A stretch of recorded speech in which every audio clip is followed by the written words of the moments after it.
ሰላም ጤና ይስጥልኝ። ይህ የአማርኛ መጽሐፍት የዩቲዩብ የትረካ ቻናል ነው። በዚህ ቻናል ዘወትር ሰኞ፣ ረቡዕና አርብ ምሽት 3 ሰዓት ላይ የተመረጡ የአማርኛ መጽሐፍ ትረካዎችን ወደ እናንተ እናደርሳለን።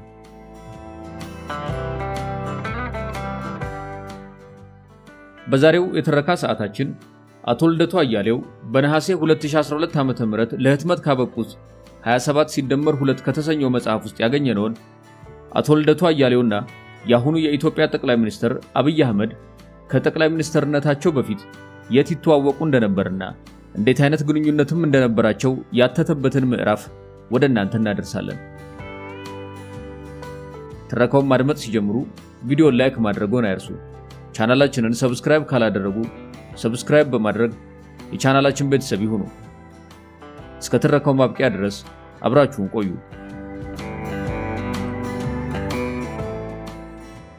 ውድ የቻናላችን ቤተሰቦች በርካታ የተለያዩ ጥቅሞችን የያዘና የንባብ ልምዳችሁን እንዲሁም የትረካ ፍላጎታችሁን በተለያዩ ስራዎች ለማሳደግና ወደ እናንተ በስፋት ለማድረስ ይረዳን ዘንድ የአባልነት የሜምበርሺፕ ፕሮግራም እናብስራችሁ።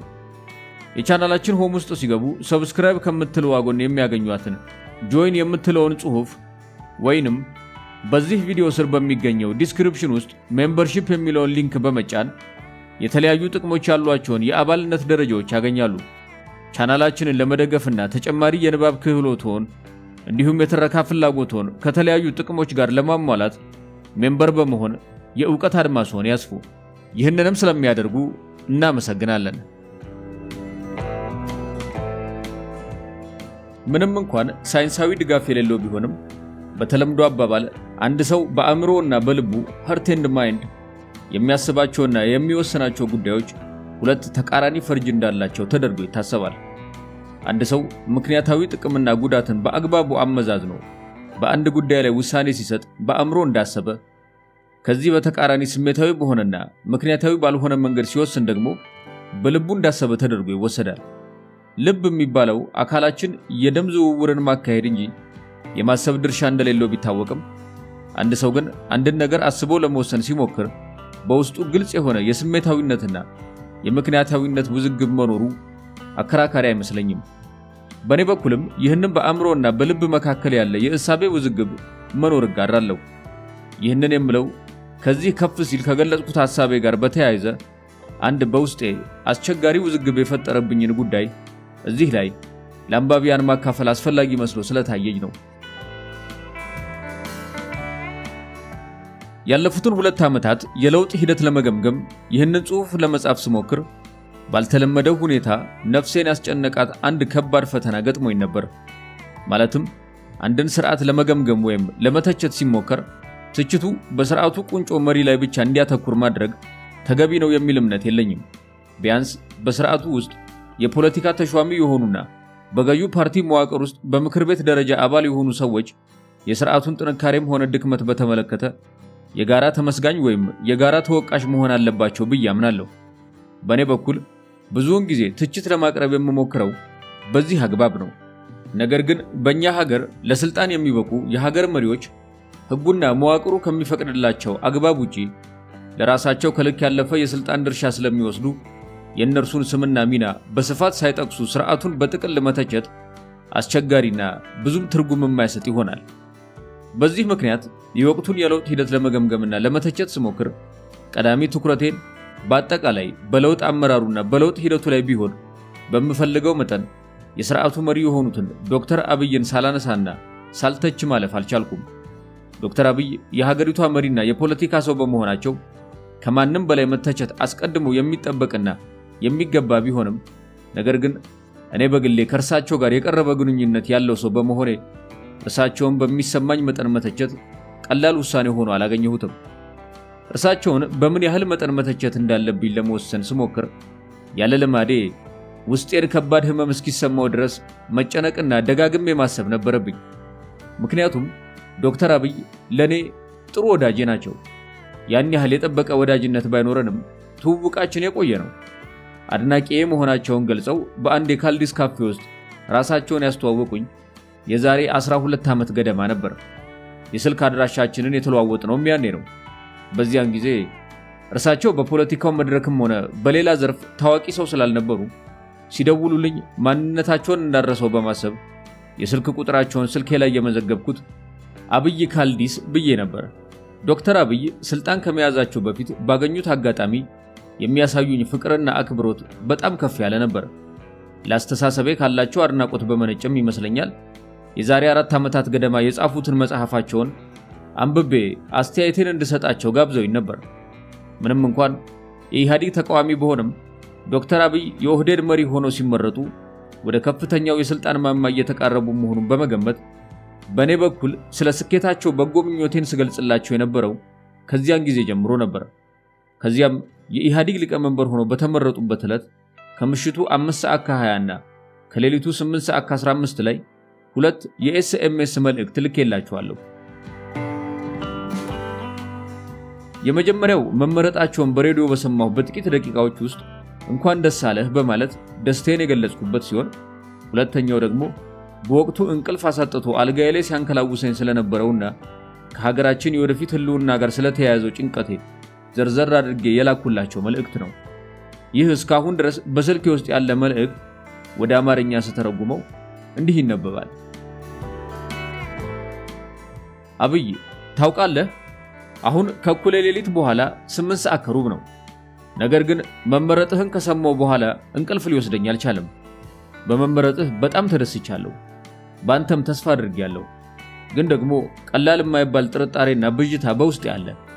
ምናልባት በዚህ ቁጥር ከነገ በኋላ ላገኘህ ስለማልችል ይህችን መልእክት ዛሬ ልልክልህ እያለሁ ይህንን እድል ልጠቀምና አንድ ነገር ልበል።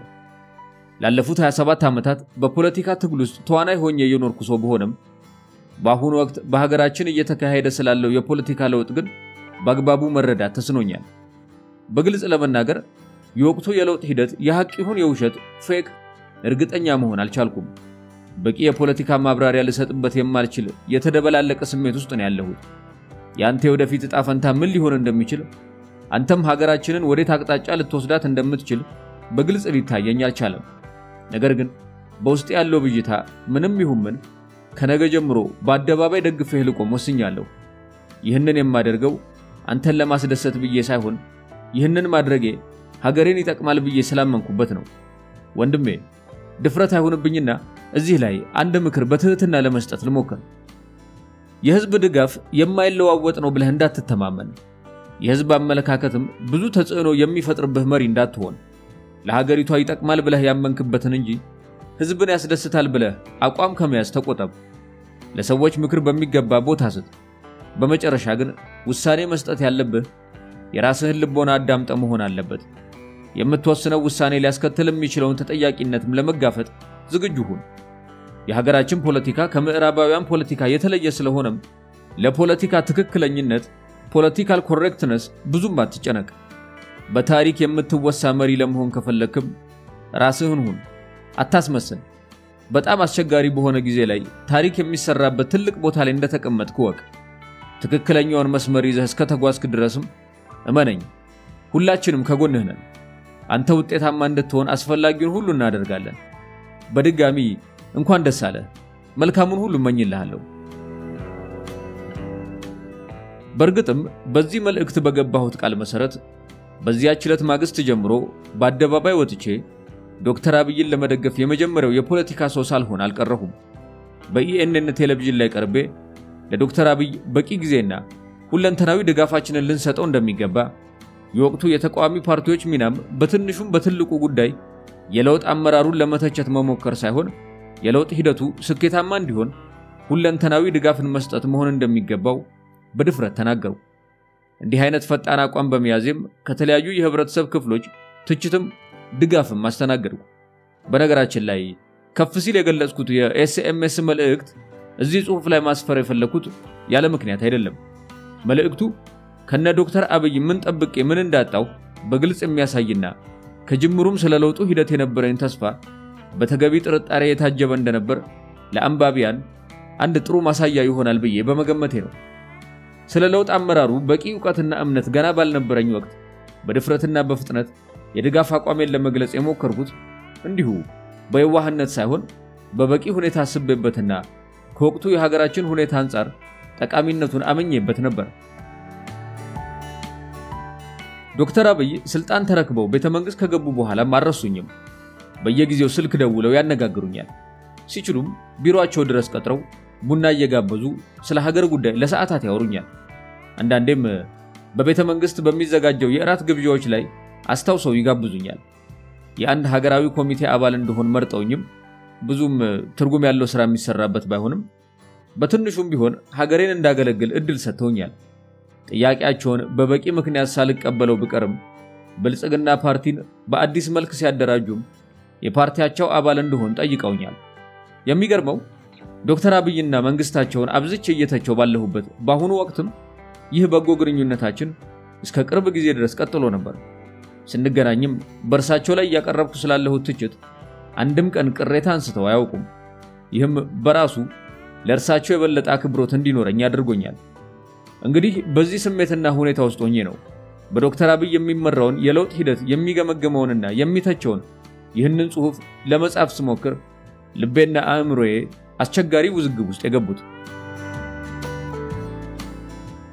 በዚህ ደረጃ ለኔ በጎ አክብሮትና ወዳጅነት ያላቸውን የሀገር መሪ እንዴት አድርጌ ነው በሚሰማኝ በገባኝና በማውቀው መጠን ያለምንም ይሉኝታ ልተቻቸው የምችለው? ይህንን ጥያቄ ያለ ከባድ ውስጣዊ ህመም በቀላሉ ልመልሰው የቻልኩት አልነበረም። ይህ ብቻም አይደለም፣ ኖቤል ፕራይዝ እስከማሸነፍ የደረሱና ዓለም አቀፍ ተቀባይነትን ያገኙ ሰው በሀገር ውስጥ ብዙ ደጋፊዎች ብቻም ሳይሆን ከፈጣሪ የተላኩልን ሙሴ ናቸው ብለው የሚያምኑ ብዙ አምላኪዎች ያሏቸውን ይህንን ሰው በዚህ ወቅት መጽሐፍ ጽፎ ለመተቸት መሞከርስ ፋይዳው ምንድነው የሚለው ጥያቄም በራሱ በቀላሉ የሚታለፍ አልነበረም። በኔ በኩል በማህበራዊ ግንኙነቴ በጣም ይሉኝታ የሚያጠቃኝ በተቃራኒው ደግሞ በፖለቲካ ጉዳይ ሲሆን ማመን በማይቻል ደረጃ ይሉኝታ ቢስ ሆንኩ ሰው ነኝ።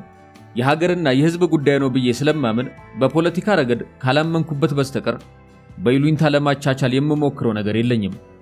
ይህ አመለካከቴ አብዝቶ የገነገነ ነው ብዬ አመን የነበረ ቢሆንም ከዚህ እምነቴ በተቃራኒ ፖለቲካና ይሉኝታ በድንገት ተቀላቀሉና በዶክተር አብይ ላይ ላቀርበው ስለፈለኩት ትችት ሳስብ ግን ያላመሏ ነፍሴ ተጨነቀች። ልቤና አእምሮዬ ለብዙ ወራት ተሟገቱ። ልቤ ዶክተር አብይን አጨክንባቸው እንዳታስቀይማቸው ሲለኝ፣ አእምሮዬ ደግሞ ባመንክበት መጠን ከመተቸት ወደ ኋላ አትበል፣ ጉዳዩ የሀገር ጉዳይ ነውና ዝም አትበል ይለኛል። በርግጥም የዶክተር አብይ አስቸጋሪና ተለዋዋጭ ባህሪና አቀራረብ ለኔ ብቻ ሳይሆን እሳቸውን ለመቃወምም ሆነ ለመደገፍ የሚፈልጉ ብዙ ሰዎች አስቸጋሪ ፈተና እንደሆነባቸው እረዳለሁ። ብዙውን ጊዜ በአንድ ከባድ ውሳኔ በሚያስፈልገው ጉዳይ ልቤና አእምሮዬ እንደዚህ ሲሟገቱብኝ ለግላዊና ማህበራዊ ጉዳይ ከሆነ ልቤን እሰማዋለሁ፣ ለፖለቲካ ጉዳይ ከሆነ ደግሞ የማዳምጠው አእምሮዬን ነው። ይህንንም ማደርገው ግን ነገሩን በሚገባ አሰላስዬ ሳይሆን ተፈጥሯዊ በሆነ ደመነፍስ ነው።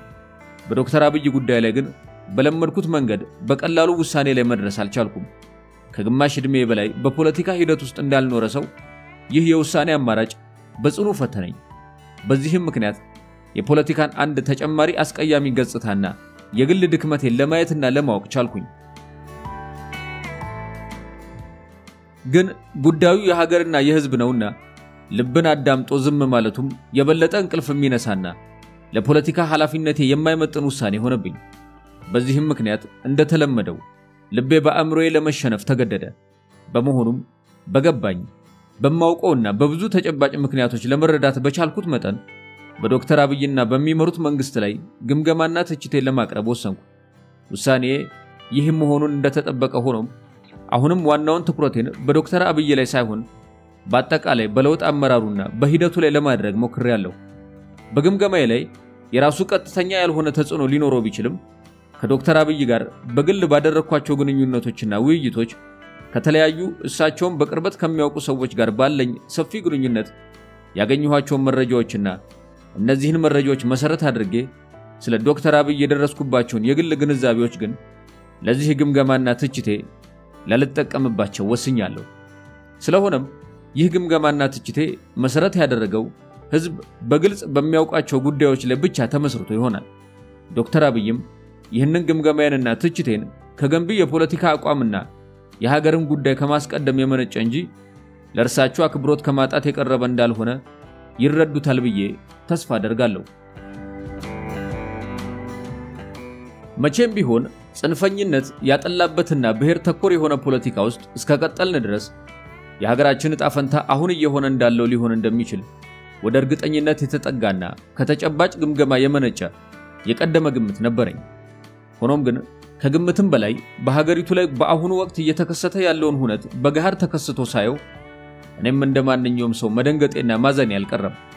የዛሬ 1 ዓመት አካባቢ ከአቶ ጀዋር መሐመድ የግል ጠባቂዎች መነሳት ጋር በተያያዘ በኦሮሚያ ክልል በዜጎች ላይ በተፈጸመው አሰቃቂ ጭፍጨፋ ምክንያት ከባድ የስሜት ስብራት ውስጥ ገብቼ ነበር። በዚያ ወቅት በማንኛውም የፖለቲካ ጉዳይ ላይ አስተያየት የመስጠት ፍላጎት አጥቼ ስለነበር ስልኬን ከ1 ወር በላይ ለሆነ ጊዜ ዘግቼው ነበር። ለምን ቢባል በመገናኛ ብዙሃን በተደጋጋሚ እየቀረብኩ ሰሚ የሌለው ጩኸት መጮህ ሰለቸኝና ሁሉ ጊዜ ተመሳሳይ ነገር መናገር አድማጭንም ያሰለቻል ብዬ ስለገመትኩ ነው። ደግሞስ የሀገር ህልውና ጉዳይ ስለሆነ ነው እንጂ የወቅቱ የሀገራችን የፖለቲካ ቅጥ ያጣ ብሽሽቅ አካል መሆንስ ምን ያስደስታል? የሀገራችን ፖለቲካ ቀሎ የሚያቀል ቆሽሾ የሚያቆሽሽ ከሆነ ሰነባብቷል። ግን ጉዳዩ የሀገር ጉዳይ ሆነና እየቆሸሽንም የመቆሸሹ ህመም አጥንታችን ድረስ ዘልቆ እየተሰማንም ቢሆን አብረነው ልንኖር የግድ ሆኗል። ይህንን ለማድረግ የተገደድነው አንዳንድ ደካሞች እንደሚያስቡት ለግል ፖለቲካዊ ስልጣን ወይም ኢኮኖሚያዊ ጥቅም ብለን ሳይሆን ትግል የማድረጉ ጉዳይ የሀገርን ህልውና በማስቀጠልና ባለማስቀጠል መካከል ያለ አስቸጋሪ ምርጫ ስለሆነብን ነው። ሆኖም ምን ነው ጠፋ በሚለው የተለመደ የፖለቲካ ወዳጆች የጉትጎታ እንደገና ወደ መገናኛ ብዙሃን ብቅ ለማለት በማቅማማት ላይ ሳለው አንድ ክስተት ገጠመኝ። በአንድ ቅዳሜ ከሰዓት በኋላ ከአንድ ምግብ ቤት ወጥቼ ወደ መኪናዬ ልገባ ስል አንድ አዛውንት ከኋላዬ ተከትለው ለጥቂት ጊዜ ቆሜ እንዳዋራቸው ጠየቁኝ። አዛውንቱ ዶክተር ገሌ ይባላልው በማለት ራሳቸውን ካስተዋወቁኝ በኋላ አቶ ልደቱ የኢትዮጵያ ፖለቲከኞች በቃ ተሸነፋችሁ ማለት ነው? ይህችን ሀገር ከመፍረስ ማዳን አልቻላችሁም? በማለት በከፍተኛ የቁጭትና የንዴት ስሜት ውስጥ ሆነው ጠየቁኝ። አዛውንቱ ለጥያቄያቸው የኔን መልስ ሳይጠብቁና የበለጠ በጋለ ስሜት ውስጥ ሆነው ያንኑ ጥያቄያቸውን ደጋግመው ማቅረብ ቀጠሉ። ብዙም ሳይቆዩ እንባቸው ገንፍሎ መፍሰስ ጀመረ። አዛውንቱን ቆሜ ለማውራት ብዙም አቅም አልነበረኝም። በአግባቡ ለማጽናናትም ሆነ ጥያቄያቸውን ለመመለስ ሳልሞክር እንዲሁ ስሜታቸውን የመጋራ መሆኔን ብቻ በገጽታዬ በመግለጽ ተሰናብቻቸው ወደ መኪናዬ ገባው።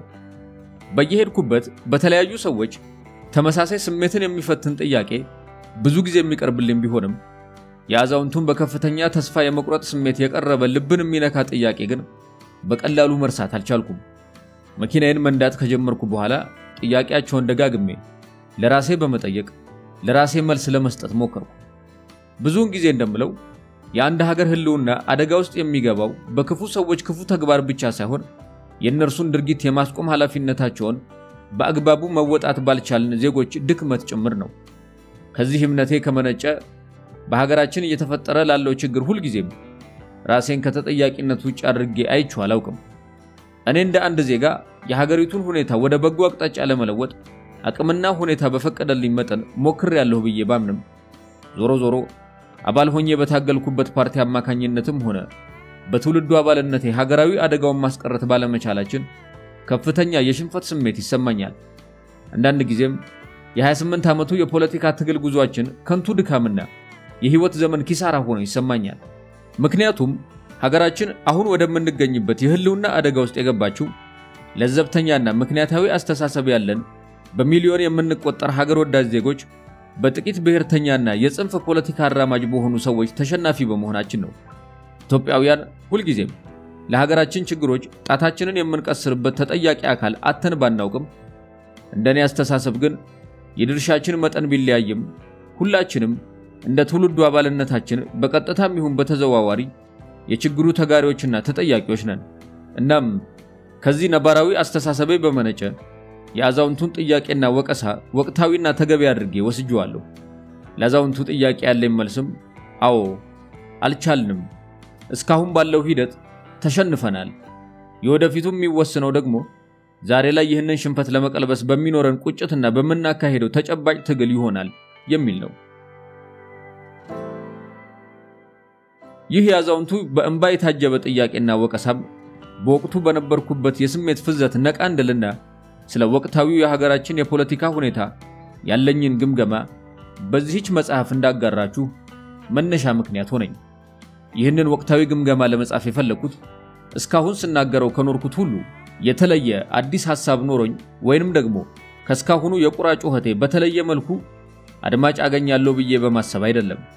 ይሄ በቀላሉ ሊሆን እንደማይችል የምረዳበት በቂ ልምድ አለኝ። ነገር ግን ሀገራችን በአሁኑ ወቅት የምትገኝበት አሳሳቢ ሁኔታ ያለንን ሁሉ ያለመታከት እንድንወረውር የሚያስገድደን መሆኑን ስለማምንና አንዳንዶቹ ሐሳቦችም ምናልባትም ለቀጣይ ውይይት መነሻ የሚሆኑ ኮርኳሪ ሐሳቦች ሊሆኑ ይችላሉ ብዬ በመገመቴ ነው። አንዳንዶቻችን ወደዚህ አይነቱ ትችት ፈጥነን ላለመግባት እንሞክር የነበረው የሚተች ድክመት ገና በለውጡ ሂደት ጅማሮ ያልነበረ ሆኖ ሳይሆን በአንድ በኩል የለውጥ ኃይሉ በጣም ሆደባሻና በቀላሉ ተሰባሪ ኃይል መሆኑን ስለተገነዘብን፣ በሌላ በኩል ደግሞ ሌላ በአግባቡ የተደራጀ አማራጭ የፖለቲካ ኃይል በሌለበት ሁኔታ በለውጥ ኃይሉ ላይ የምናሳርፈው የቸኮለ ትችት ሀገርን የመጉዳት ውጤት እንዳያስከትል በመስጋት ነበር። ነገር ግን የለውጥ ኃይሉ በቀላሉ ወደ ትክክለኛው አቅጣጫ ሊመለስ የማይችልና የትችታችን መዘግየትም ከጥቅሙ ይልቅ ጉዳቱ የሚያመዝን ሆኖ ስለታየን ገንቢ ትችታችንን ለማቅረብ ተገደናል። የለውጥ ኃይሉ ግን ለማንኛውም አይነት ትችት ቆዳው ስስ በመሆኑ ገንቢ ትችታችንን እንደ ጠቃሚ ግብአት ሊያውና ሊጠቀምበት ሲሞክር አይታይም። ይልቁንም በደርግና ባለፈው የ27 ዓመቱ የኢህአዲግ ስርዓት ሲሆን እንዳየነው የሚተቹትን ኃይሎች ሁሉ በጅምላ በስልጣን ጥመኝነትና በሀገር በጥባጭነት የሚፈርጅ አምባገነናዊ ኃይል ሲሆን እየታየ ነው። የግምገማዬ ትኩረት በዋናነት የወቅቱ የለውጥ ሂደት ከስኬት ይልቅ ለምን ወደ ክሽፈት አቅጣጫ አመራ፣ ከዚህ ከቀጠለስ የወደፊቱ የሀገራችን ዕጣ ፈንታ ምን ሊሆን ይችላል የሚሉትን ጥያቄዎች በጥቅሉ ለመመለስ የሚሞክር ነው። ሙከራዬም ከዛሬ 2 ዓመታት በፊት የተጀመረውና ብዙዎቻችን ከፍተኛ ተስፋ ጥለንበት የነበረው የለውጥ ሂደት ተስፋ አስቆራጭ በሆነ መጠን ወደ መክሸፍ አደጋ ገብቷል የሚልና ወደፊትም ሂደቱ በወቅቱ የለውጥ አመራር ተመርቶ ወደ መዋቅራዊ ዲሞክራሲ የመሸጋገር ዕድል አይኖረውም ወደሚል ድምዳሜ ከመድረሴ የመነጨ ነው። በተለይም መጪው ሀገራዊ ምርጫ ውጤታማ የሽግግር ሂደት ባላካሄድንበት ሁኔታ ይካሄዳል መባሉ የለውጥ ሂደቱ ክሽፈት አይቀሬ መሆኑን የበለጠ የሚያረጋግጥ ሆኖ ስለሚሰማኝ ይህንን ለምን እንደምል ሰፋ ያለ ማብራሪያ ለመስጠት ሞክራለሁ። ከሁሉም በላይ ግን የወቅቱም ሆነ የወደፊቱ የሀገራችን የፖለቲካ ዋና ፈተና ጽንፈኝነትና ብሔርተኝነት ነው ብዬ ስለማምን በዚህ ረገድ ሰፋ ያለ ትንታኔ ለመስጠትም እሞክራለሁ። ስለምንገኝበት አስቸጋሪ ሁኔታ ከማውራት በፊት የገጠመንን ሀገራዊ ችግር እንዴት አድርገን ልንሻገረው እንደምንችል አማራጭ የመፍትሄ ሐሳብ ማቅረብም የበለጠ ጠቃሚ ነው ብዬ ስለማምን እኔ እንደ አንድ ዜጋ የሚታየኝን የመፍትሄ ሐሳብ በቂ ትኩረት ሰጥቼ ለማየት እጥራለሁ። በተጨማሪም ግምገማዬ የገጠመንን ሀገራዊ የህልውና አደጋ ለመቀልበስ አቅማችን የፈቀደውን ሁሉ ማድረግ አለብን ከሚል ቁጭት የመነጨ እንጂ ማንንም ለመጥቀምም ሆነ ለመጉዳት ወይንም ለማስደሰትና ለማስከፋት ወይንም ርካሽ የፖለቲካ ትርፍ ለማግኘት ተብሎ የቀረበ ለመሆኑን አንባቢያን ከወዲሁ እንዲገነዘቡልኝ በአክብሮት ተጠይቃለሁ። አንድ ፖለቲከኛ እንዲህ አይነት ጽሑፍ ለመጻፍ ሲሞክርም ብዙውን ጊዜ የሚመከረው ጨለምተኛ እንዲሆን ሳይሆን ለህዝብ ተስፋ ሰጪ ሆኖ እንዲገኝ ነው። የሀገራችን ነባራዊ ሁኔታ ግን ይህንን እንዳደርግ ስላላስቻለኝ ከልብ ያዝናለሁ። ከዚህ ቀደም በተደጋጋሚ ስለው እንደነበረው እንደ መጀመሪያዎቹ ወራቶች ባይሆንም የወቅቱን የሀገራችንን የፖለቲካ ሂደት እጅና እግር መለየት ዛሬም በቀላሉ የሚቻል አይደለም። የለውጥ ሂደቱ በማንና እንዴት ተጀምሮ በምን አይነት ሂደት ውስጥ እያለፈ እንደሆነም በግልጽ ከምናውቀው ይልቅ የማናውቀው እውነት ይበልጣል ብዬ ማመኔ ዛሬም እንደተጠበቀ ነው። ይህ የ2 ዓመት የለውጥ ሂደት ወደፊት ታሪክ እየመነዘረ ሊያሳየን በሚችል በብዙ እንቆቅልሾች የታጨቀ ነው። ሆኖም አሁን በደረስኩበት የመረዳት ደረጃ ሂደቱን በተመለከተ ያለኝን የግል ግምገማ ለማቅረብ እሞክራለሁ። በዚህ ግምገማዬ ላይ የምሰጣቸው አንዳንድ አስተያየቶች ለአንዳንድ አንባቢያን ግራጋቢ ወይም የማይጠበቁ ሊሆኑ እንደሚችሉ ገምታለሁ። ነገር ግን እነዚህን አስተያየቶች የሰጠሁት ጥንቃቄ ባለማድረግ ሳይሆን በሚገባ አስቤበትና ማለት ከምፈልገው በተወሰነ ደረጃ ተቆጥቤ መሆኑን አንባቢያን ልብ እንዲሉ ለማስታወስ በተጨማሪም ይህ መጽሐፍ የወቅቱን አሳሳቢ የፖለቲካ ሁኔታ በተመለከተ የግል አመለካከትን ለመግለጽና በጉዳዩ ላይ ውይይት ለማጫር ታስቦ የተጻፈ እንጂ ለጥናትና ምርምር ተግባር መዋል በሚያስችል ደረጃ ሙያዊ ጥረት ተደርጎበት ያልተጻፈ መሆኑን ለማስገንዘብ እወዳለሁ። ይህን ጽሑፍ ስጽፍም ለረጅም ጊዜ ከነበረኝ ንባብና በዋናነትም ባለፈው 28 ዓመታት የፖለቲካ ትግል ቆይታዬ ያገኘሁትን አጠቃላይ ግንዛቤ በመጠቀም እንጂ ጽሑፉን በማዘጋጅበት ወቅት በተለየ ሁኔታ ወይም በስፋት ለማገናዘቢያነት የተጠቀምኩበት የተለየ ሰነድ እንደሌለ ማስገንዘብ እወዳለሁ። ይህ ጽሑፍ ለምርምር ማጣቀሻነት ወይም ለሀገራችን የፖለቲካ ችግሮች አስተማማኝ የሚባል መልስ ለመስጠት ወይም ሌሎችን ለማሳመንና የሌሎችን አቋም ለማስቀየር ታስቦ የተጻፈም አይደለም። ይልቁንም የጽሑፉ ዋና ዓላማ የወቅቱን የለውጥ ሂደት በተመለከተ የተለያዩ ተመሳሳይ አማራጭ ግምገማዎች ወደ መድረክ መጥተው የላቀ ውይይት እንዲደረግባቸው ለማስቻል መነሻም ይሁን የግል ሐሳብን መሰንዘር ነው። ስለሆነም ጽሑፉ በጣም ጥቅል የሆነ ብዙ ጎዶሎ ነገሮች ያሉትና አንዳንድ አከራካሪና አወዛጋቢ የሆኑ አቋሞችን ያካተተ መሆኑ አስቀድሞ የሚጠበቅ ይሆናል። በተጨማሪም ማንኛውም ሰው ከዚህ ከኔ የለውጥ ሂደት ግምገማ በብዙ ርቀት የተለየ አቋም ይዞ ቢገኝ ለኔ ብዙም የሚያስገርመኝ አይሆንም። ይህ ባለፈው 2 ዓመታት በሀገራችን የታየ የለውጥ ሂደት ከተራ ዜጎች ጀምሮ የታላቁን የኖቤል የሰላም ሽልማት አዘጋጅ ኮሚቴን ጭምር ለማሳሳት የበቃ እጅግ አስቸጋሪና ልዩ ባህሪ ያለው ክስተት በመሆኑ ለጊዜው ስህተት ተደርገን የመታየት ዕድል ያለን እኛ የሂደቱ ተቺዎች እንጂ የሂደቱ ደጋፊዎች እንደማይሆኑ አስቀድሞ የሚጠበቅ ነው። በጽሑፉ ውስጥ አንዳንድ ጊዜ እኔ ሌላ ጊዜ ደግሞ እኛ እያልኩ ለመጠቀም የተገደድኩትም አንዳንዶቹ ጉዳዮች በፓርቲ ደረጃ አቋም የተያዘባቸው ስለሆኑ የኔ የግል ሐሳብ ብቻ እንደሆነ አድርጎ መግለጽ ተገቢ መስሎ ስላልታየኝ ነው። ይህ መሆኑ እንደተጠበቀ ሆኖ በዚህ መጽሐፍ ውስጥ የቀረበ ማንኛውም ሐሳብ ያልተገባ ወይም ስህተት ሆኖ ቢገኝ ኃላፊነቱን የምወስደው እኔ መሆኔን ለመግለጽ እወዳለሁ። በተጨማሪም አንባቢያን ይህንን ጽሑፍ ሙሉ በሙሉ አንብባችሁ ባልጨረሳችሁበት ሁኔታ ወይም አንዳንድ እኩዮች በጽሑፉ ውስጥ የሚፈልጉትን ብቻ እየቀነጨቡ ከአውዱ ውጪ ለሚያቀርቡት ያልተገባ ትችት ሰለባ እንዳትሆኑ ከወዲሁ አደራ እላለሁ። ምጥን ሐሳብ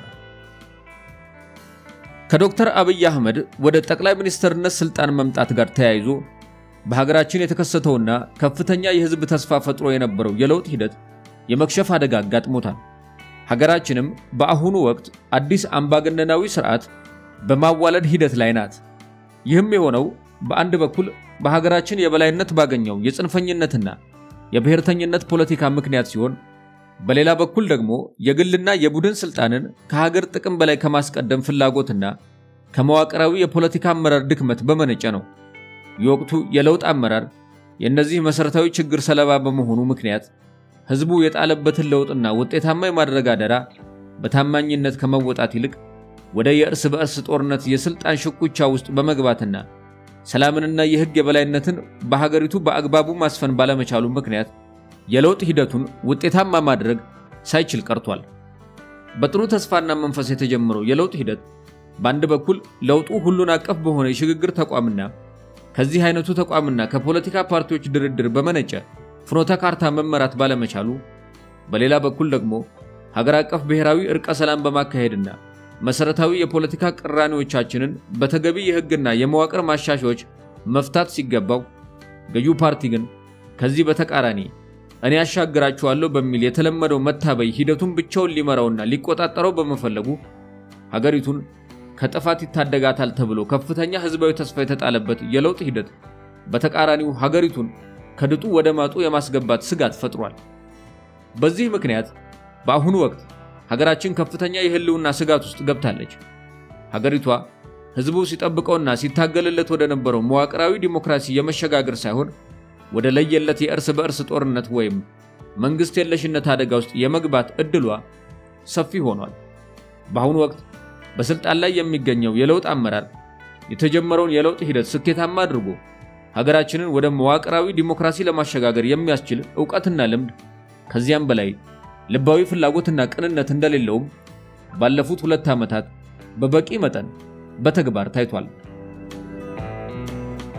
ከእንግዲህ ከህልውና አደጋ ወጥተን ወደ መዋቅራዊ ዲሞክራሲ ለመሸጋገር ያለን ጠባብ ዕድል እጅግ አስቸጋሪና ፈተና ቢሆንም አንድ ሁሉን አቀፍ የእርቅና የአንድነት የሽግግር መንግስት በማቋቋም ነው። በዚህ በሚቋቋመው የሽግግር መንግስት ከሚታቀፉ ፓርቲዎችና የተለያዩ የህብረተሰብ ክፍል ወኪሎች የድርድር ሂደት በመነጨ ፍኖተ ካርታ ተመርተን መሰረታዊ የፖለቲካ ቅራኔዎቻችንን በህግና በመዋቅር ማሻሻያ አቻችለን ለዘላቂ የዲሞክራሲ ስርዓት ግንባታ መሰረት የሚሆን ብሔራዊ እርቅና አንጻራዊ ብሔራዊ መግባባት ፈጥረን የመክሸፍ አደጋ ያጋጠመውን የለውጥ ሂደት እንደገና ወደ ስኬት በፍጥነት መቀየር የማንችል ከሆነ ግን ከፊታችን እየጠበቀን ያለው ሀገራዊ አደጋ እጅግ ከባድና አውዳሚ ይሆናል። ከእንግዲህ ወደ ሀገራዊ ምርጫ ውስጥ መግባት ያለብን የለውጥ ሂደቱ ስኬታማ መሆኑን አስቀድመን ስናረጋግጥ ብቻ መሆን አለበት። ከዚህ ውጪ ሀገሪቱ ውስጥ ሰላምና የህግ የበላይነትን ሳናሰፍን ለወቅቱ የፖለቲካ ቀውስ ለዳረጉን የፖለቲካ ቅራኔዎቻችን አንጻራዊ መዋቅራዊ መፍትሄ ሳንሰጥ ህዝቡም ሆነ ፓርቲዎች ሰላማዊና ፍትሃዊ ምርጫ ለማካሄድ የሚያስችላቸውን የስነ ልቦናና የመዋቅር ዝግጅት ባላደረጉበት ሁኔታ የሚካሄድ ምርጫ ወደ ቅድመ 2010 የፖለቲካ ቀውስ ሊመልሰን ወይም ወደ ለየለት የእርስ በእርስ ጦርነት ሊያስገባን ይችል ይሆናል እንጂ ከቶን የህዝቡን ምኞት ወደሚያሳካ መዋቅራዊ ዲሞክራሲ ሊያሸጋግረን አይችልም። በውጤታማ ሽግግር ባላለፍንበት ሁኔታ በአሁኑ ወቅት ወደ ምርጫ እንድንገባ እንደ ቀላል ነገር የሚገፋፋን የፖለቲካ ኃይሎች የሀገርን ህልውና በሚመለከት ትልቅ ጉዳይ ላይ ከባድ ታሪካዊ ኃላፊነት እየወሰዱ ብቻ ሳይሆን ታሪካዊ ስህተትም እየሰሩ መሆኑን አስቀድመው ሊገነዘቡት ይገባል። ከህዝቡ የዘመናት ምኞትና ፍላጎት በተቃራኒ ሀገራችን በአሁኑ ወቅት አዲስ አምባገነናዊ ኃይል በማዋለድ ሂደት ላይ ነች።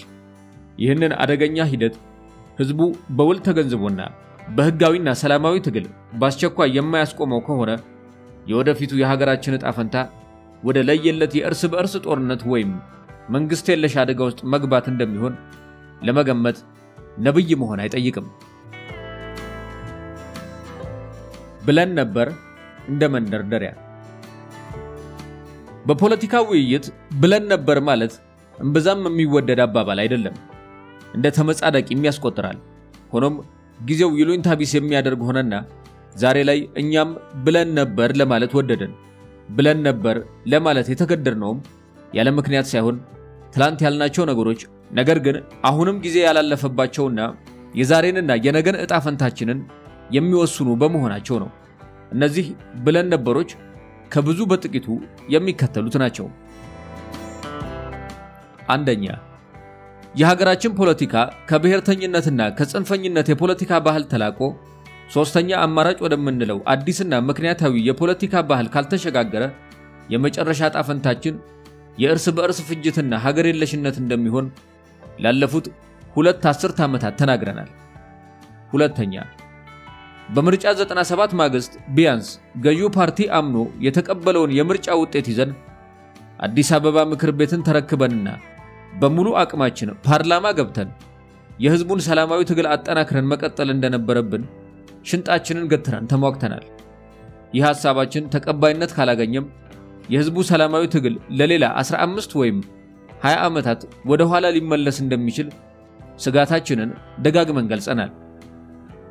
ሶስተኛ፣ ከ2008 ዓመተ ምህረት ጀምሮ በሀገራችን እየተቀጣጠለ የመጣውንና በየአካባቢው የጎበዝ አለቆችና በማህበራዊ መገናኛ ብዙሃን እየተመራ የነበረው የህዝብ አመጽ በተደራጀ ፓርቲና በተጠና ስትራቴጂ ካልተመራ በስተቀር እንደተለመደው ሄዶ የህዝቡን የለውጥ ተስፋና ምኞት እውን ሊያደርግ እንደማይችል ስጋታችንን ደጋግመን ተናግረናል።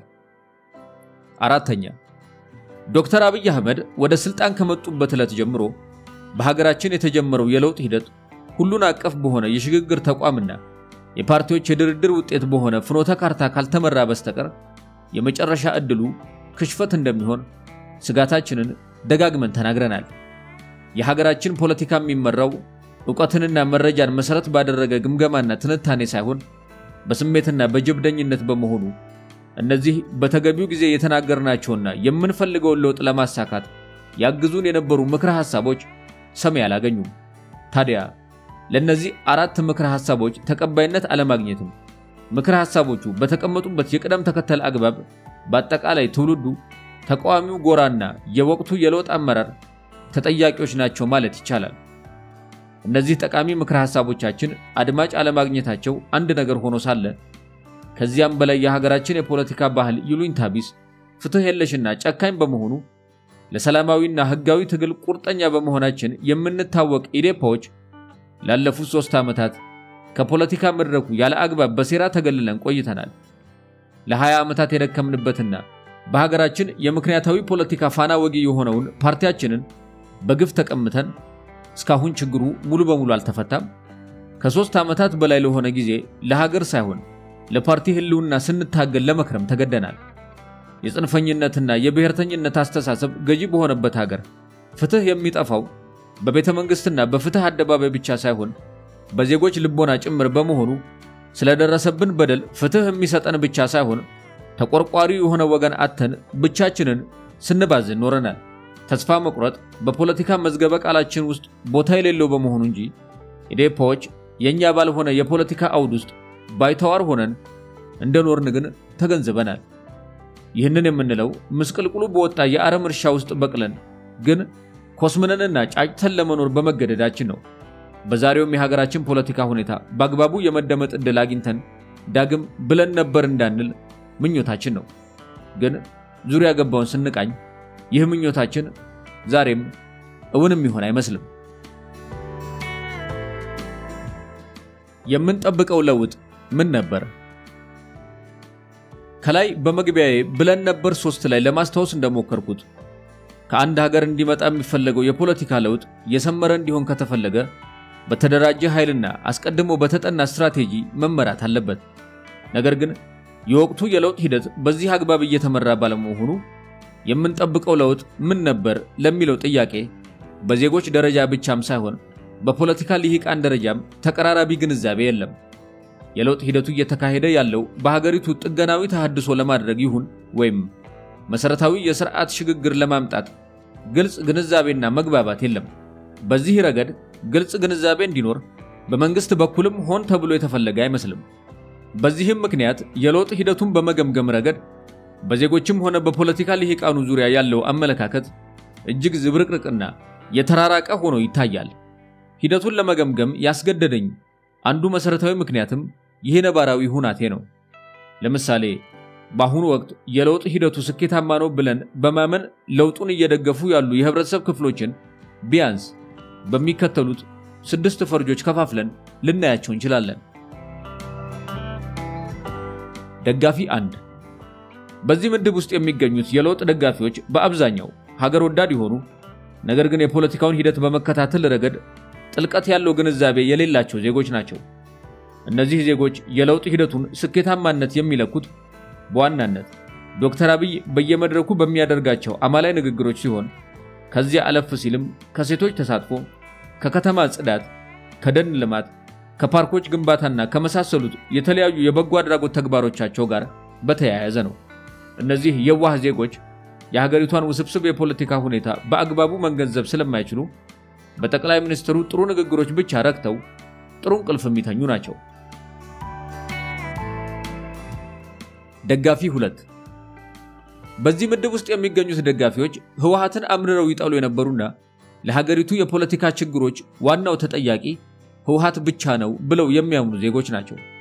እነዚህ ዜጎች የለውጥ ሂደቱን በዋናነት የሚደግፉት ከህወሓት የስልጣን መባረር ጋር በተያያዘ ነው።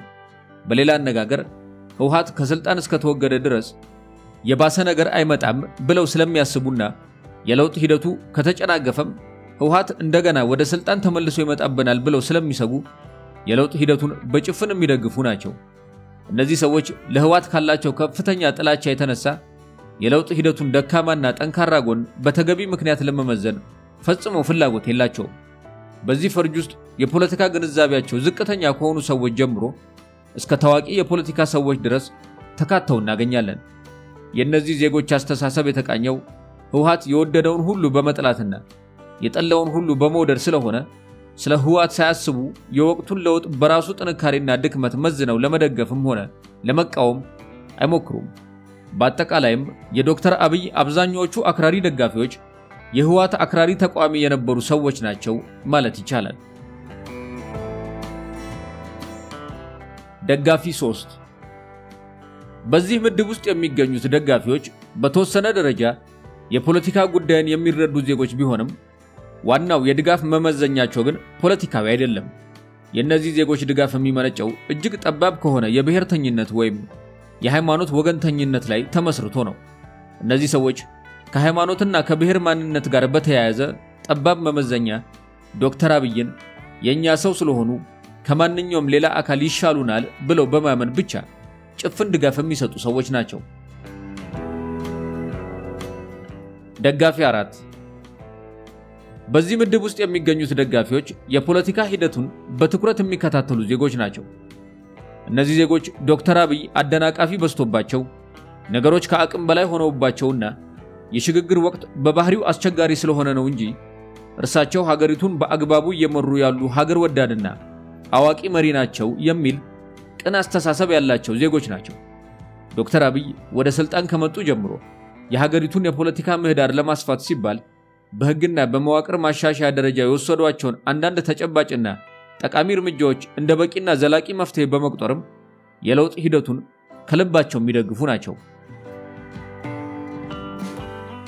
ደጋፊ 5 በዚህ ምድብ ውስጥ የሚገኙት ደጋፊዎች እንደ ደጋፊ 4ቶች የፖለቲካ ሂደቱን በቅርበት የሚከታተሉ ሰዎች ናቸው። እነዚህ ሰዎች የለውጥ አመራሩ በርካታ ድክመቶችና ችግሮች ያሉበት መሆኑን ቢያምኑም በአሁኑ የሀገሪቱ ፖለቲካ የኃይል አሰላለፍ ውስጥ ግን ከነ ዶክተር አብይ የተሻለ ሌላ በአግባቡ የተደራጀ የፖለቲካ ኃይል የለም በሚል የለውጥ አመራሩን ከነ ድክመቱ የሚደግፉ ናቸው። እነዚህ ደጋፊዎች ለወቅቱ የለውጥ አመራር ሂሳዊ ድጋፍ ከሰጠነው በሂደት ለሀገራችን የሚበጅ መፍትሄ ሊያመጣ ይችላል ብለው ተስፋ የሚያደርጉ ናቸው።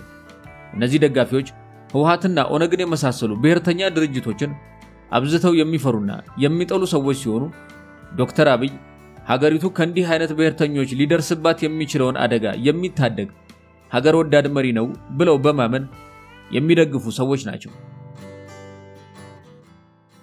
ደጋፊ 6 በዚህ ምድብ ውስጥ የሚገኙት ደጋፊዎች እናቴን ያገባ ሁሉ አባቴ ባዮች ናቸው።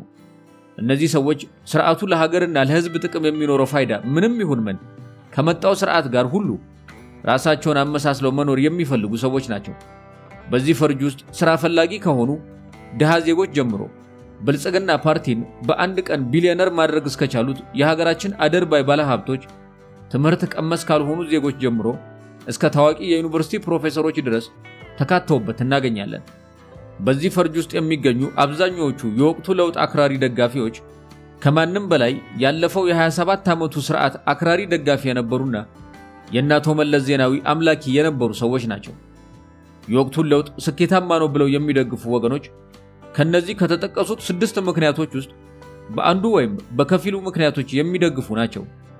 በአጠቃላይ በአሁኑ ወቅት በብቃት ተደራጅተው የሚገኝ ሌላ አማራጭ የፖለቲካ ኃይል በሀገራችን አለመኖሩ ዶክተር አብይ በብሔርም ሆነ ከሃይማኖት አንፃር ድብልቅ ማንነት ያላቸው ሰው ሆነው መታየታቸው፣ አንዳንዶቹ የዶክተር አብይ ተቀናቃኞችም አክራሪ ብሔርተኞች መሆናቸው፣ ከሁሉም በላይ ግን ዶክተር አብይ ከፍተኛና አሳሳች የሆነ የእወደድ ባይነት ፖፑሊስት የፖለቲካ አቀራረብ ያላቸው ሰው መሆናቸው በብዙ ሰዎች ዘንድ የተሻለ ወይም ብቸኛ አማራጭ መሪ ተደርገው እንዲታዩ ዋና ምክንያት ሆኗል ማለት ይቻላል።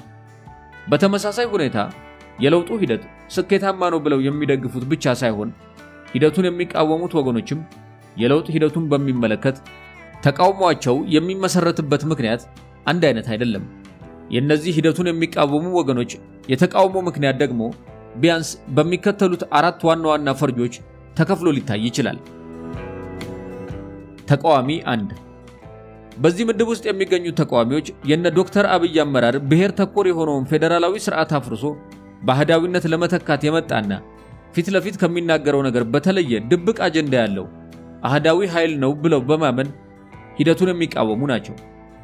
በዚህ ፈርጅ ውስጥ የታገልንለት ዓላማ ተክዷል ብለው የሚያምኑ የኦሮሞ ብሔርተኞችና በተለየ ሁኔታ የለውጥ አመራሩ የጥቃት ሰለባ ያደረገን ነው ወደፊትም ያደርገናል ብለው የሚያምኑ የትግራይ ብሔርተኞች ይገኙበታል። እነዚህ ሁለት አካላት ለውጡ እንዲመጣ በጋራ ወስነንና ታግለን እያለ ዶክተር አብይ ለግል የስልጣን ጥቅማቸው ሲሉ ክደውናል ብለው የሚያምኑም ናቸው። ተቃዋሚ 2 በዚህ ምድብ ውስጥ የሚገኙ ተቃዋሚዎች በአሁኑ ወቅት በለውጥ አመራሩ እየተወሰዱ ያሉ አንዳንድ እርምጃዎች በጎ ቢሆኑም በአንድ በኩል እርምጃዎቹ በቂና መሰረታዊ ባለመሆናቸው ምክንያት ዘላቂና መዋቅራዊ የሥርዓት ለውጥ ሊያመጡ አይችሉም። በሌላ በኩል ደግሞ የለውጥ ኃይሉ ለራሱ የስልጣን የበላይነት ከመጠን በላይ ቀናኢ በመሆኑ ዘላቂ ለውጥ ለማምጣት የሚያስችል አቅምና ዕውቀት ብቻ ሳይሆን ልባዊ ፍላጎትና ቅንነት ጭምር የለውም ብለው በማመን የሚቃወሙ ናቸው። ተቃዋሚ 3 በዚህ ምድብ ውስጥ የሚገኙ ተቃዋሚዎች የኢህአዲግ አካል ከነበረ የፖለቲካ አመራር ምንም አይነት በጎ ለውጥ ልንጠብቅ አንችልም። የወቅቱ የለውጥ አመራር በረቀቀ ሁኔታ ያገዛዝ ስልቱን ቀይሮ በሌላ ተረኛ ብሔርተኛ ኃይል ያገዛዝ ስርዓቱን እድሜ ለማራዘም የሚሰራ እንጂ እውነተኛ ለውጥ ለማምጣት የሚችል ኃይል አይደለም። ይህ ኃይል እንደ ቀድሞ ኢህአዲግ የራሱን የፖለቲካ ስልጣን የበላይነት ከሀገርና ከህዝብ ጥቅም በላይ አድርጎ የሚያይ አምባገነናዊ ኃይል በመሆኑ የተለየ ለውጥ ሊያመጣ አይችልም ብለው በማመን የሚቃወሙ ናቸው። ተቃዋሚ 4 በዚህ ምድብ ውስጥ የሚገኙ ተቃዋሚዎች የለውጥ ሂደቱን ስኬትና ውድቀት ከሀገርና ከህዝብ ጥቅም አኳያ ሳይሆን ከራሳቸው የስልጣንና የኢኮኖሚ የበላይነት ጋር አያይዘው የሚያዩ ናቸው። እነዚህ ኃይሎች የወቅቱ ለውጥ ስኬታማ ከሆነ የስልጣንና የኢኮኖሚ ጥቅማችንን እናጣለን ብለው ስለሚሰጉ ብቻ የለውጥ አመራሩ የሚሰራቸውን ስራዎች ሁሉ በጭፍን በመቃወም መሰረታዊ መዋቅራዊ ለውጥ በሀገሪቱ እንዳይመጣ እየጣሩ ያሉ ናቸው። በዚህ ፈርጅ ውስጥ እንደ ድርጅት ህወሓትን እንደ ግለሰብ ደግሞ በቀድሞ ኢህአዲግ ዙሪያ ተሰብስበው ያልተገባ የፖለቲካና የኢኮኖሚ ጥቅም ሲያጋብሱ የኖሩ ጥገኛ ኃይሎች የጎላ ድርሻ አላቸው ማለት ይቻላል። ከላይ በ6 ፈርጅ ለመክፈል ከተሞከሩት የለውጥ ሂደቶች ደጋፊዎች ሂደቱ አንዳንድ ድክመቶችና ተግዳሮቶች የሚታዩበት ቢሆንም ድጋፋችንን በአግባቡ ከሰጠነው ወደ ስኬት ለመሸጋገር የሚያስችል እድል አለው ብለው ከሚያምኑ ለዘብተኛ ደጋፊዎች ጀምሮ የመጣው ለውጥ ወደ ኋላ ሊመለስ የማይችልና በታሪካችን አይተነው በማናውቀው መጠን የተዋጣለት ለውጥ ነው ብለው የሚያምኑ ደጋፊዎችን የሚያካትት ነው። አንዳንዶቹም ለውጡ ከሰው ሳይሆን ከፈጣሪ የመጣልን ልዩ ስጦታ ነው ብለው ከልባቸው የሚያምኑ ናቸው። አንዳንድ የለውጡ አክራሪ ደጋፊዎችም ለሥርዓቱ ያላቸው ድጋፍ በዋናነት የተመሰረተው ብሔርተኛ ኃይሎችን ከአግባቡ በላይ በመፍራትና በመጥላት ላይ ስለሆነ በአሁኑ ወቅት የዶክተር አብይ መንግስት እያሰረም እየገደለም ቢሆን የለውጥ ሂደቱን አጠናክሮ መቀጠል አለበት በማለት በድፍረት የሚናገሩ ሆነው እናገኛቸዋለን።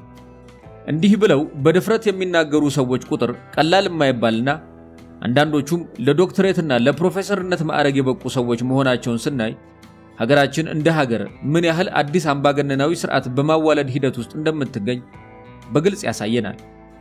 የለውጥ ሂደቱን የሚቃወሙ ወገኖች ደግሞ የለውጥ ሂደቱ የምንፈልገውን ለውጥ ሊያመጣ ባይችልም የሀገሪቱን ህልውና ሊፈታተን የሚችል አደጋ ግን ሊያስከትል አይችልም ብለው ከሚያምኑ ወገኖች ጀምሮ የለውጥ ሂደቱ የምንፈልገውን ለውጥ ሊያመጣ ካለመቻሉም አልፎ የሀገሪቱን ህልውና አደጋ ውስጥ ሊከት ይችላል የሚል ከፍተኛ ስጋት ያላቸው ወገኖችን ጭምር የሚያካትት ነው።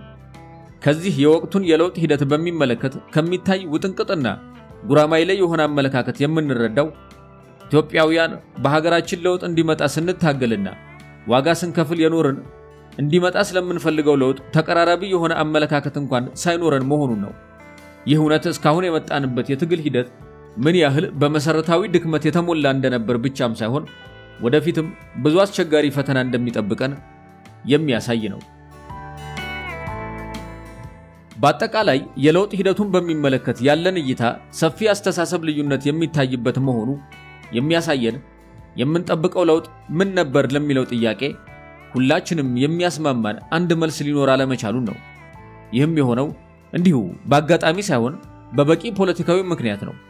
የሀገራችን ፖለቲከኞች ብዙውን ጊዜ በሀገራችን ያለውን መሰረታዊ የፖለቲካ የኃይል አሰላለፍ ቅራኔ በመርሳትና ሁሉም የሀገሪቱን ህገወጥና አንድ አይነት የሆነ የለውጥ ፍላጎት እንዳለው አድርገው በመቁጠር የምንታገለው ህዝባችን ለሚፈልገው ለውጥ ነው ሲሉ ይደመጣል።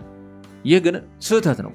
ጽንፈኝነትና ብሔርተኝነት ገዢ አስተሳሰብ በሆነበት አንድ ሀገር ሁሉም ህዝብ አንድ አይነት ይቅርና ተቀራራቢም የሆነ የለውጥ ፍላጎት ሊኖረው አይችልም።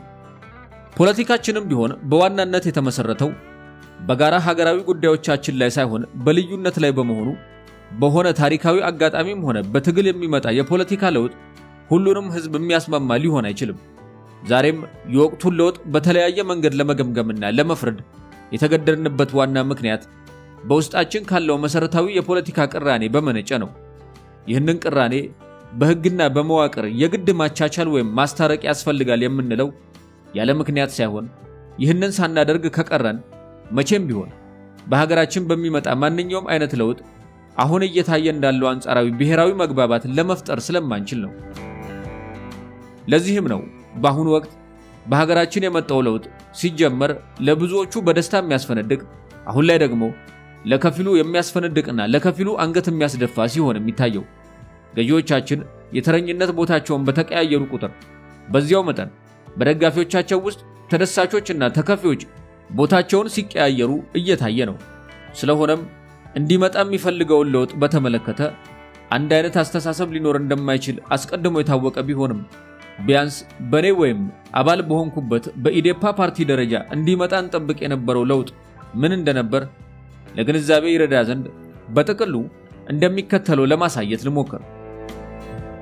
በእኛ በኩል እንዲመጣ ስንጠብቅ የነበረው ለውጥ ደም ሳያፋስስ በሰላማዊ መንገድ የሚመጣና ማንም ምንም አይነት የደም ካሳ የማይጠይቅበት የአሸናፊነትና የተሸናፊነት አዙሪት ለአንዴና ለመጨረሻ ጊዜ በሀገራችን የሚያመክን መሰረታዊ የፖለቲካ ቅራኔዎቻችን በሀገራዊ የሐሳብ የግብይት ሂደት ናሽናል ዲያሎግ በሰላማዊ ድርድርና በህገ መንግስት የማሻሻያ እርምጃዎች የሚያቻችል ያለፉ ጥፋቶቻችን ከልብ ይቅር እንድንባባል የሚያስችለንና የወደፊት ልዩነታችንንም በሰላማዊና ህጋዊ በሆነ መንገድ ብቻ እንደምንፈታ ቃል ኪዳን የምንገባበት መድረክ የሚፈጥርልን ነፃና ፍትሃዊ ምርጫ ለማካሄድ የሚያበቃ የፖለቲካ ምህዳር የሚያመቻችልን በአጠቃላይም ብሔራዊ እርቀ ሰላም በማውረድና አንጻራዊ ብሔራዊ መግባባት በሀገራችን በመፍጠር ከተረኝነት የስልጣን ቅብብሎሽ አውጥቶ ለዘላቂና መዋቅራዊ የዲሞክራሲ ስርዓት ግንባታ አስተማማኝ መሰረት የሚጥልልን ለውጥ እንዲመጣ ነበር ፍላጎታችን። እንዲህ አይነት እውነተኛ የሥርዓት ለውጥ እንዲመጣም ነበር ስንፈልግ ብቻም ሳይሆን ከሁለት አስርት ዓመታት ለበለጠ ጊዜ ስንታገልም የኖር ነው። በዚህ መጽሐፍ የወቅቱን የለውጥ ሂደት ውጤታማነት ለመገምገም የተሞከረውም ሂደቱ ከሽፏል ብለን ለመደምደም የቻልነው ይህንን የኛን የለውጥ ፍላጎት መሰረት አድርገን መሆኑን ልብ ማለት ያስፈልጋል። ይህ ግምገማችን ለአንዳንዶች ማለትም የሥርዓት ለውጥ ሳይሆን ያፈጻጸም ወይም የመሪና የድርጅት ስም ለውጥ ይጠብቁ ለነበሩ ሰዎች ከግምት በታች የሆነና የማይጥም ሆኖ ቢገኝ ይህ መሆኑ አስቀድሞ የሚጠበቅ መሆኑን ልብ ይሏል። በነገራችን ላይ ከፍ ሲል ዲያሎግ የሚለው የእንግሊዘኛ ቃል የሐሳብ ግብይት ሂደት በማለት ልንተረጉመው የሞከርነው ቃሉን ወይም ጽንሰ ሐሳቡን በተመለከተ በሀገራችን የተዛባ ግንዛቤ መኖሩን ስለምንታዘብ ነው። ማለትም ዲያሎግን እንደ አንድ በአንድ ጉዳይ ላይ በአንድ ወቅት የሚካሄድ ውይይትና ጉባኤ ወይም እንደ ስልጠናና የማስተማሪያ ሂደት ወይም እንደ የሐሳቡ የማስረጽ ሂደት ኢንዶክትሪኔሽን የማየት ችግር አለ። ነገር ግን ዳያሎግ በፖለቲካ ሂደት ውስጥ እንዲህ ቃል ሳይሆን ሰፊ ትርጉም ያለው ጽንሰ ሐሳብ ነው። ዳያሎግ እንደማንኛውም ቁሳዊ ግብይት ቀጣይነት ያለው የሐሳብ ግብይት ሂደት ነው። አንድ ቦታ ላይና አንድ ወቅት ላይ ተገናኝተን አንዳችን ሌላችንን በሐሳብ አሳምነን ተስማምተን ወይም ተቃርነን የምንለያይበት ሂደት ሳይሆን ልክ እንደ ቁሳዊ ግብይት በበጎ ፈቃዳችን ሐሳብ የምንሸጥበትና ሐሳብ የምንገዛበት ያለ አግባብ ሳንከስርም ሆነ ሳናተርፍ በግብይቱ ህግ መሰረት የሚጠቅመንን ያገኘን የምንኖርበት ቋሚ ሂደት ነው። በተለያዩ ሐሳቦች መካከል የሚኖሩ ሀገራዊ አለመግባባቶች የሐሳብ ፍጭቶችና ቅራኔዎች ከአካላዊ ግጭት በተለየ መንገድ መቀራረብ መቻቻልና መስማማት የሚችሉት የሐሳብ ግብይት ሂደት ባህል በቋሚነት ሲኖረን ብቻ ነው። አንድ ህብረተሰብ ያለ ቁሳዊ ግብይት የዕለት ተዕለት ኑሮ መኖር እንደማይችል ሁሉ ጤናማ የፖለቲካ ስርዓትም ያለ ሐሳብ የግብይት ሂደት ባህል ሊኖር አይችልም። ይህ እጅግ አስፈላጊና ምትክ የለሽ ሂደት ግን በሀገራችን እስካሁን ኖሮ ብቻ ሳይሆን ተሞክሮ ማያውቅም። በድህነት አቅማችን ብዙ በጀት እየተመደበ በየሆቴሉና በየአዳራሹ ሲካሄድ የሚውለው የስብሰባ ጋጋታና የመገናኛ ብዙሃኖቻችን የየዕለት ሥራ የሐሳብ ስርጸት ኢንዶክትሪኔሽን ማምጣት እንጂ የሐሳብ ግብይት ሂደት ማካሄድ አይደለም። ያለ ሐሳብ ግብይት ሂደት ሊሳካ የሚችል የፖለቲካ የለውጥ ሂደት ባይኖርም እንዲህ አይነቱ አስተሳሰብ ግን እስካሁን በመሪዎቻችን እሳቤ ውስጥ ምንም አይነት ቦታ የለውም። አዲስ ለውጥ መጣ ሲባል እንዲህ አይነቱ አዲስ ባህል በሀገራችን ሊከተል ነው ብለን ጠብቀን የነበረ ቢሆንም በተቃራኒው እኔ ነኝ የማውቅላችሁ የሚለው ለዘመናት የገነገነው ባህላችን እንደነበረ ቀጥሏል።